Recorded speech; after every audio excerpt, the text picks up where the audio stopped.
함께 기도하겠습니다.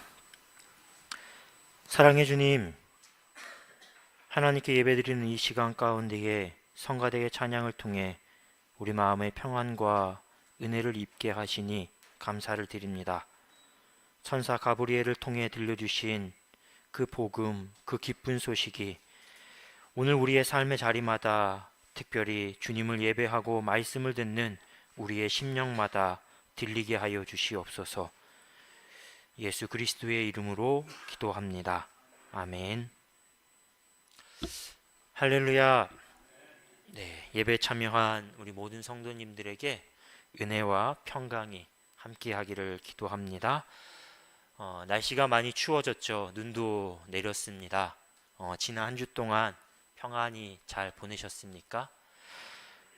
혹시라도 여러 염려, 걱정 때문에 마음이 괴롭고 또 몸도 마음도 어둠 가운데에 있었다면 그런 분들에게 성가대의 오늘 찬양 그 메시지가 위로가 되고 힘이 되기를 축복합니다. 천사 가브리엘을 통해서 하나님께서 들려주신 음성은 이런 것입니다.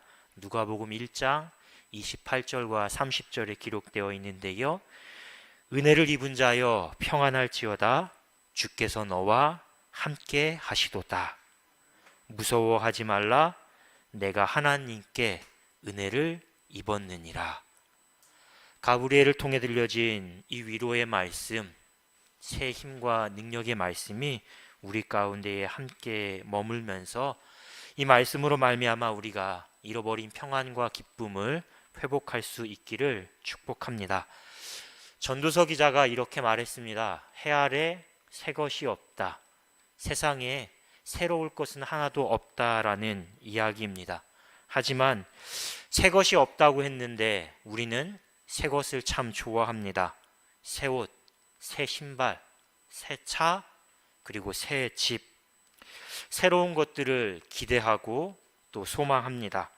현대인들의 대다수가 이른바 신상 신드롬을 앓고 있다고 해도 과언이 아닙니다. 신상, 새로운 것을 말하죠. 예를 들어서 이런 것입니다. 우리 성도님들은 지금 사용하고 계신 핸드폰 몇 년째 사용하고 계십니까? 각자 조금씩 다 다를 텐데요.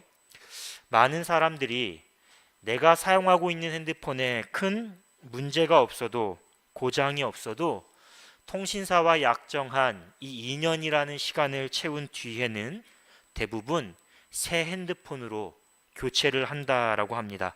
그러니까 핸드폰 하나를 2년 사용하고 마는 것이죠.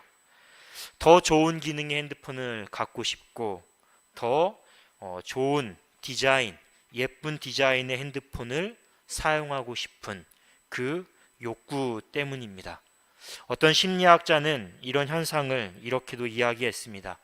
사람들이 새 집을 사는 것보다 새 차를 사는 것보다 그래도 상대적으로 덜 부담스러운 새 핸드폰을 구입하면서 새로워지고 싶은 욕망, 새 것을 소유하고 싶은 욕망을 해소한다. 이렇게 분석하기도 하는데요.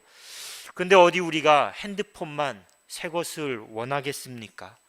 집안 곳곳에 사용하지도 않은 물건들이 쌓여 있습니다. 버리지도 못합니다. 그러면서도 계속해서 우리는 새 것을 원하고 새 것을 구입합니다.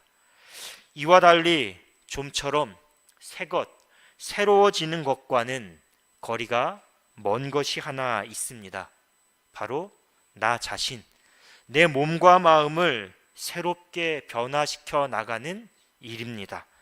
아무리 신상을 좋아하는 사람일지라도 자기 삶이 새로워지는 것, 뭔가 변화하는 것에 대해서는 머뭇거리거나 거부할 때가 많습니다.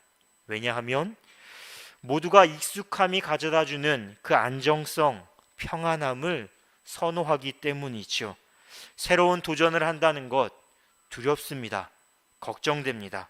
그리고 뭔가 새로운 것을 내가 익히고 배우는데 소요되는 그 시간과 에너지가 때로는 부담스럽게 느껴지고 낭비라고 생각하는 경향도 우리는 갖고 있습니다. 우리 성도님들도 나는 자연인이다라는 TV 프로그램 잘 아실 겁니다. 나는 자연인이다. 농촌 또 뭐 어촌 아니면 산골 오지에 홀로 사는 그 분들의 사연, 어떻게 살아가는지 그 삶을 담은 아주 간단한 단순한 프로그램입니다. 그런데 예상외로 나는 자연인이다라는 이 프로그램을 많은 시청자들이 좋아합니다. 특별히 중장년층의 남성들이 즐겨 본다고 합니다. 저는 많은 사람들이 이 나는 자연인이다라는 프로그램을 좋아하는 이유, 그 이유 역시 새 것을 주저하는 마음과 똑같지 않나 생각을 합니다. 누구나 다 마음 한켠에는 도심을 떠나 자연 속에서 살고 싶은 마음을 갖고 있습니다. 그런데 마음은 그런데 여러 가지 이유로 변화를 선택하지 못하기 때문에 나는 자연인이다. 그 자연인의 모습을 보면서 변화하지 못하는 나, 하지만 대리 만족이라도 느끼는 것이죠. 아마 그런 마음이 있기 때문에 다들 그 프로그램을 좋아하지 않나 이런 생각을 하는데요. 그런데 우리가 익숙함을 버리고 새로움을 찾아 떠나는 그 변화를 거부하거나 또 머뭇거려서는 안 됩니다. 물론 나는 자연인이다처럼 어느 날 갑자기 다 자연으로 떠날 수 없고 또 떠나서는 안 될 것입니다. 하지만 우리가 다 이런 경험들을 갖고 있지 않습니까? 낯선 곳으로 여행을 다녀왔습니다. 그때는 몰랐는데 살다 보면 그 낯선 곳에서 경험했던 자연 풍광들, 또 낯선 사람들과의 만남, 그 대화와 경험들이 어느 순간 나의 견문을 넓히는, 나를 한 뼘 더 자라게 하는 소중한 자산이 되었다라는 것을 깨닫게 될 때가 있습니다. 마찬가지로 사람이 조금 더 성장하기 위해서는, 조금 더 성숙해지기 위해서는 낯설지만 어색하지만 끊임없이 변화하고 도전하는 그것을 멈추면 안 되는 것입니다. 그렇다면 우리가 새로워지기 위해서, 변화하기 위해서 필요한 것 무엇일까요? 세계적인 경영학자인 오마에 게니치라는 분이 계십니다. 이분이 쓴 난문 쾌답이라는 책이 있습니다. 이 책에서 이분은 변화를 위해서 사람을 바꾸는 세 가지가 있다라고 이야기합니다. 사람이 변화하는데 세 가지 필요한 것, 첫째는 시간이고요, 둘째는 공간이고, 셋째는 사람입니다. 시간, 공간, 사람을 바꿀 때 나 자신이 변화할 수 있다라는 것이죠. 무슨 말인가 하니, 똑같은 시간이지만 그 시간을 내가 어떻게 사용하느냐, 삶의 리듬을 어떻게 바꿔가느냐, 짜투리 시간을 어떻게 사용하느냐에 따라서 변화가 일어납니다. 공간, 이사를 가지 못한다면 여행을 할 수 없다면 출퇴근길에 그 동선이라도 조금만 바꾸면 사람이 변한다는 것입니다. 새로운 사람을 만나서 사귈 때 조금씩 내가 변화할 수 있다라는 것입니다. 책을 읽고 문득 오래전에 유원규 목사님께 제가 들었던 한 질문이 생각났습니다. 전도사 시절, 신학생 시절 유원규 목사님께서 갑자기 제게 이런 질문을 던졌습니다. 배전도사, 언제 교회가 새로워지는 줄 알아?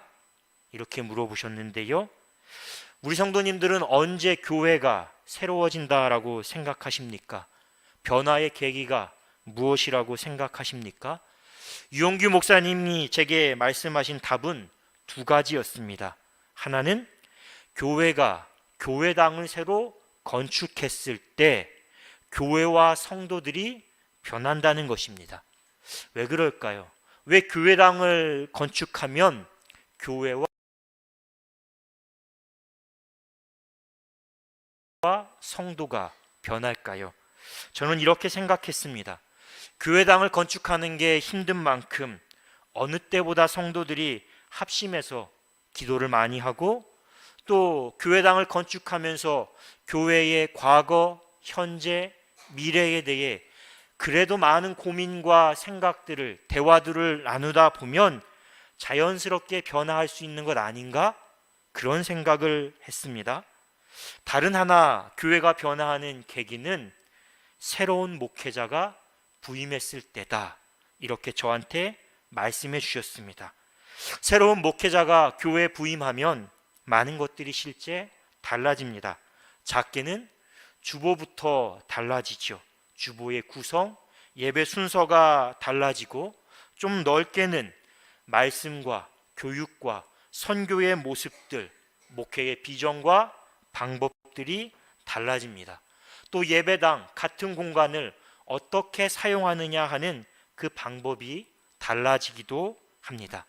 이런 시간과 과정을 통해 교회가 변하고 성도가 변하고 또 목회자도 함께 변한다라는 말씀으로 저는 이해했습니다. 우리 교회는 어떻습니까? 새해가 되면 제가 부임한 지 벌써 4년 차를 맞게 됩니다. 저와 우리 성도님들이 함께한 시간이 3년이나 흘렀다는 것이죠. 제가 부임한 이후 우리 교회 또 우리 성도님들의 삶과 신앙에는 어떤 변화가 있을까 말씀을 준비하면서 생각해 봤습니다. 여러 가지 있을 것입니다. 또 우리 성도님들의 기대와 소망하는 것과는 조금 다른 방향, 또 그 기준에는 못 미치는 것들도 있을 것입니다. 다만 한 가지 바라고 소망하는 건 우리가 조금 더 마음을 합해서 더 기도하고 노력하면서 서로에게 또 우리 교회와 이웃에게 더 좋은 변화와 선한 영향력들을 함께 만들어갈 수 있기를 소망합니다. 그런데 생각해 보면 시간이 변하고 공간이 변하는 것 중요합니다. 많은 영향력들을 우리에게 끼칩니다. 하지만 그럼에도 가장 큰 변화의 영향력은 무엇에서 시작될까요? 저는 새로운 사람과의 만남이다라고 생각합니다. 사람은 저마다의 색깔을 가지고 있습니다.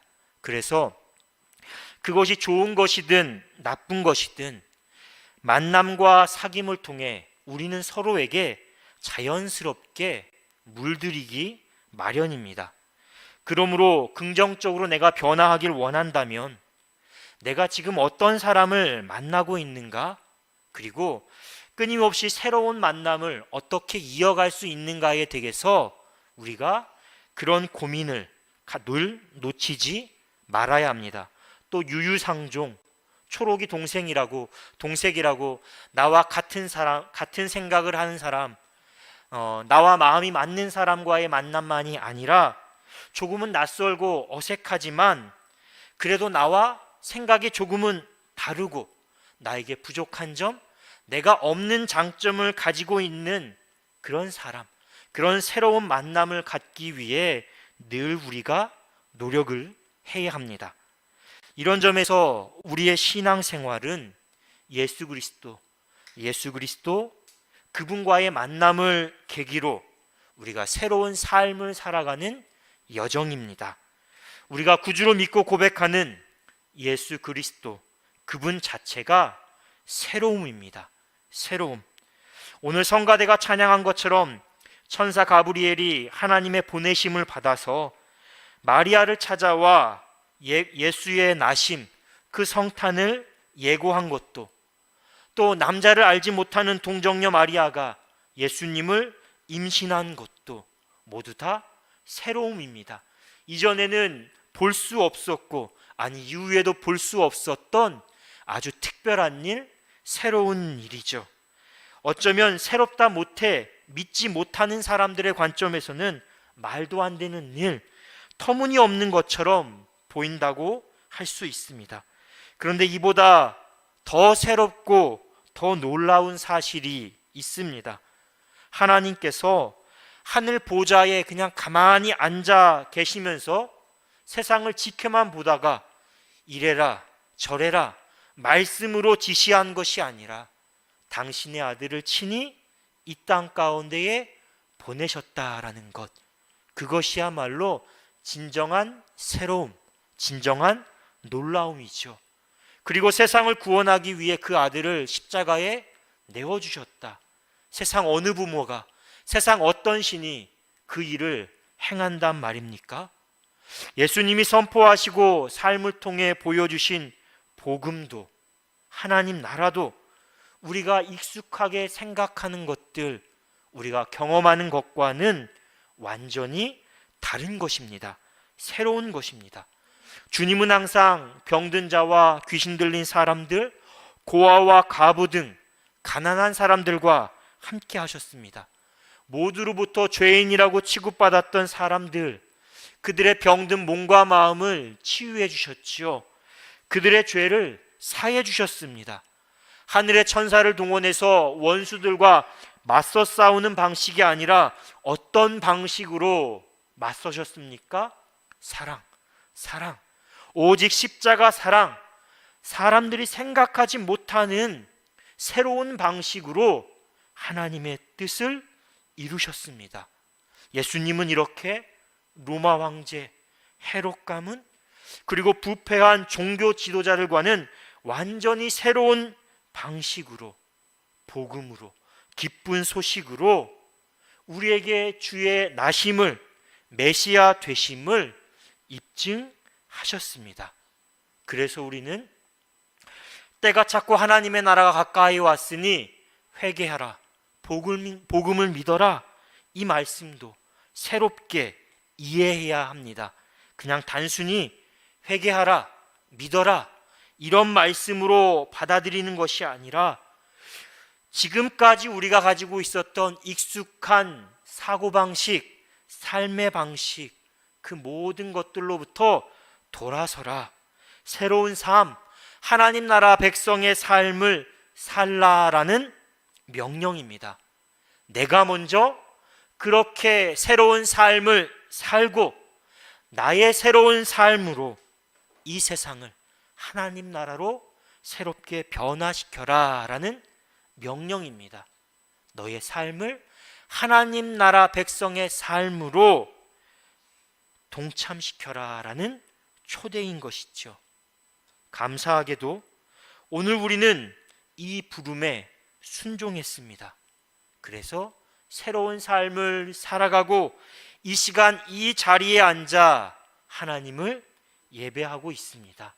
하지만 모든 사람이 이 초대에 아멘하고 응답한 것은 아닙니다. 예수님을 만난 건 똑같지만 주님의 부르심에 대한, 복음의 초대에 대한 응답은 저마다 달랐습니다. 12제자를 비롯해 많은 사람들이 예수님의 말씀을 듣고 따랐습니다. 하지만 주님의 말씀을 듣고도, 주님을 만나고도 믿지 않고 도리어 대적한 사람들도 적지 않았습니다. 오늘 본문에 등장하는 예수님의 고향 나사렛 사람들도 그 가운데 하나입니다. 오늘 본문은 예수님께서 자신의 고향인 나사렛 사람들에게 배척을 받으신 내용입니다. 고향 사람들은 주님의 말씀을 듣고 놀라워했습니다. 어떻게 이런 말씀을 전한단 말인가 놀라워했습니다.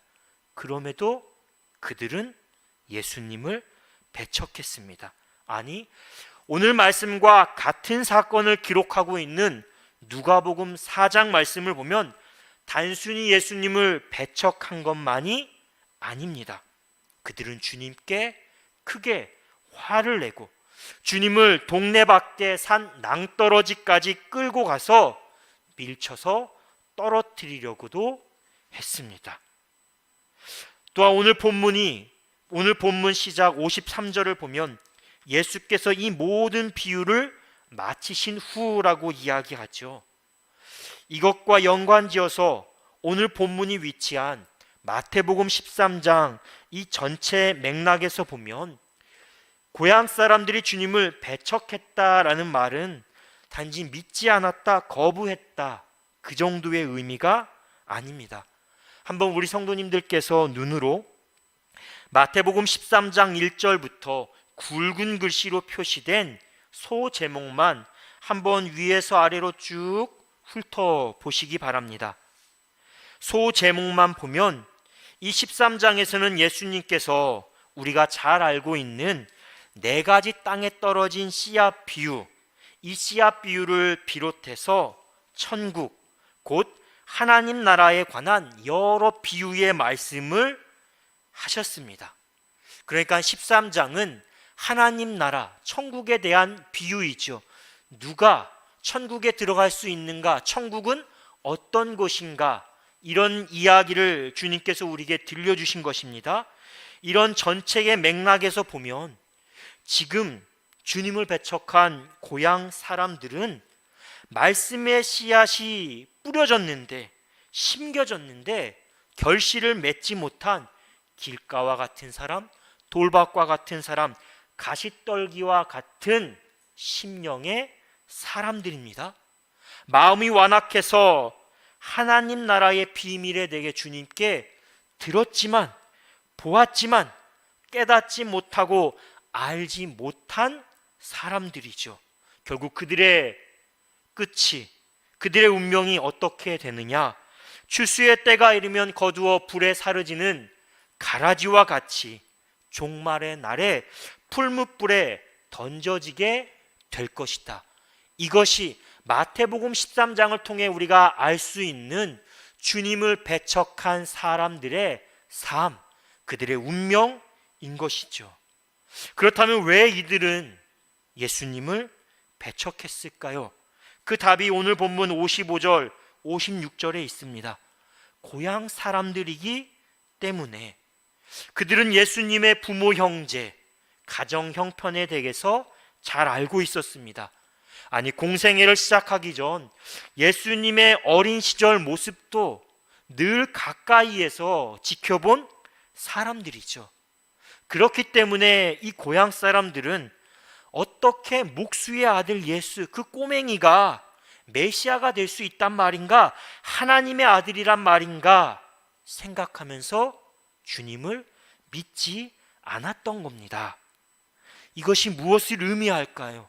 결국 내가 예수에 대해 잘 알고 있다, 우리가 예수가 어떤 사람인지 다 알고 있다라고 단정지었기 때문에, 자신의 익숙함, 자신의 선입견 때문에 주님을 배척한 것입니다. 하나님 나라에 들어갈 수 있는 기회를, 그 문을 스스로 포기하고 닫아버린 것입니다. 조병화라는 시인이 있습니다.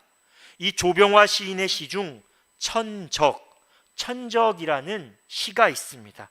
여기서 천적은 개구리와 뱀의 관계처럼 잡아먹히는 동물의 입장에서 자신을 잡아먹는 상대를 가리키는 것이죠. 천적이라는 시, 아주 짧습니다. 하지만 강렬합니다. 결국 나의 천적은 바로 나였던 거다. 결국 나의 천적은 바로 나였던 거다. 끝입니다.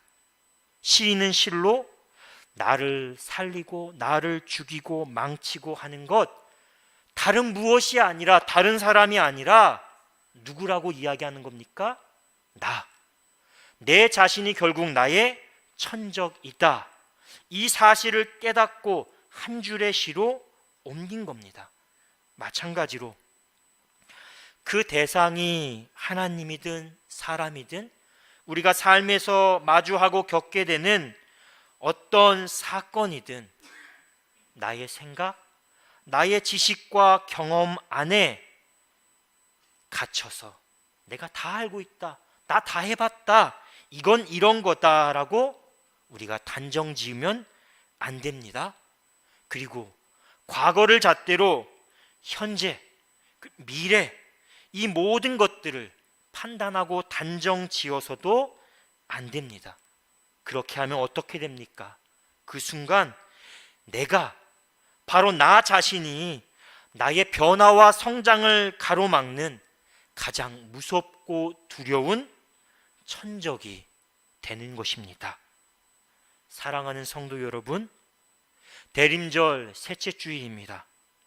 대림절은 우리의 생각, 우리의 방법 너머로 새로움으로 찾아오시는 주님, 그 주님을 기다리는 시간입니다. 예수님의 고향 사람들은 자신의 경험과 익숙함으로 주심을 판단하고 주님을 배척했습니다. 그래서 주님은 고향이지만 그곳에서 많은 능력을 행하시지 않았습니다.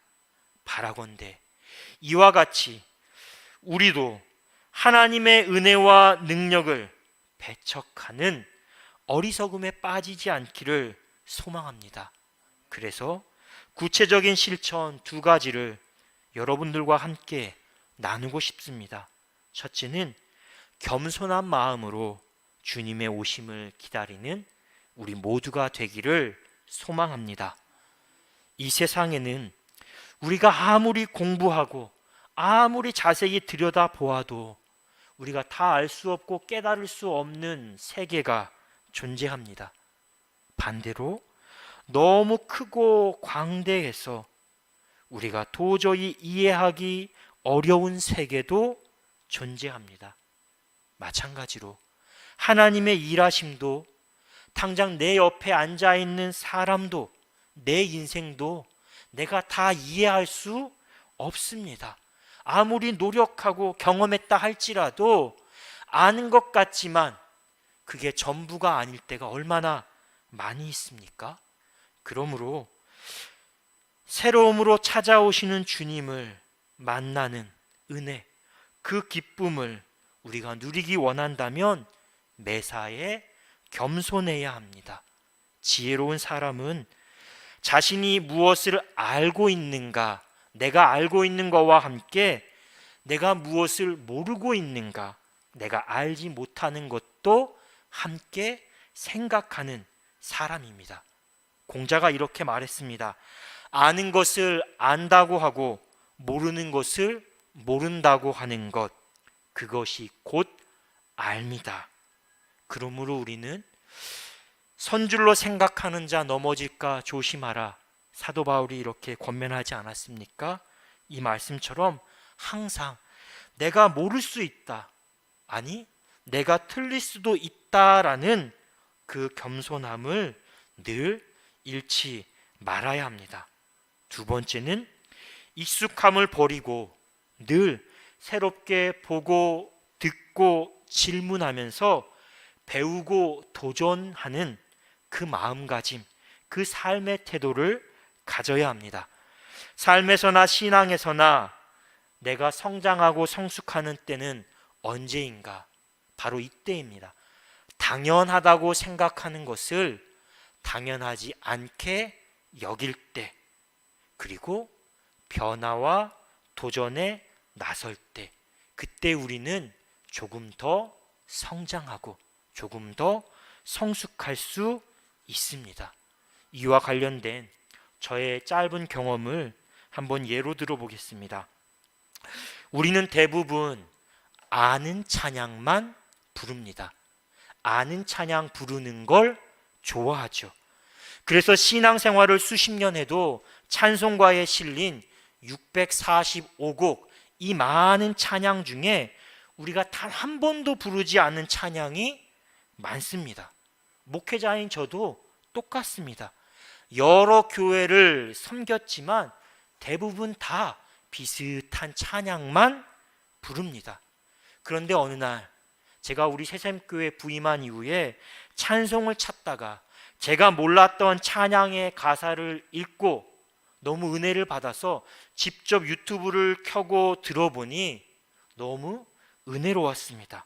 그래서 그때를 계기로 저는 종종 모르는 찬양을 배우는 시간을 갖습니다. 찬송가 431장 주 안에 기쁨 있네, 이 찬양 제가 몰랐던 찬양입니다. 이 외에도 여러 찬양들 제가 몰랐던 찬양이지만 이렇게 배우고 또 예배 중에 우리 성도님들께 소개하고 함께 부르는 찬양이 되었습니다. 물론 여러 번 듣고 따라 불러도 입에 잘 붙지 않는 찬양이 많습니다. 그래도 가만히 부르면 가사마다 곡조마다 우리에게 주시는 새로운 은혜가 있습니다. 오늘 설교절 함께 부른 찬송가 335장 크고 놀라운 평화가, 이 찬양 사실 저도 잘 몰랐던 찬양입니다. 하지만 지난 찬양제 때 우리 박승환 장로님을 통해서 다시 알게 되고 계속 가사와 노래를 들으면서 너무 은혜로워서 오늘 우리 성도님들과 예배 때 함께 부른 것입니다. 마찬가지로 새로운 은혜, 새로움을 통해 우리를 찾아오시는 주님을 만나길 원한다면 모르는 찬양 부른다, 서운하다 생각하지 마시고 가사를 통해, 곡조를 통해 나에게 주신 은혜라 생각하면서 함께 부를 수 있기를 소망합니다. 이것이 바로 일신 우일신, 날마다 나를 새롭게 만들어가는 새로운 변화와 도전에 나서는 우리의 삶의 자세, 우리의 신앙의 자세입니다. 그리고 그렇게 변화를 주저하지 않고 익숙함을 버릴 때 우리에게 약속된 새로운 은혜, 새로움을 통해 찾아오시는 주님을 만날 수 있습니다. 무엇이든지 주저하지 마시고 미루지도 마시고 작은 것 하나에서부터 결단하시고 도전해 보시기 바랍니다. 거기에서부터 이전에 경험하지 못했던 새로운 은혜를 우리가 맛보게 될 것입니다. 그 다짐 가운데 성령의 도우심이 여러분과 함께 하기를 주님의 이름으로 축원합니다. 주신 말씀 묵상하며 침묵으로 기도하겠습니다.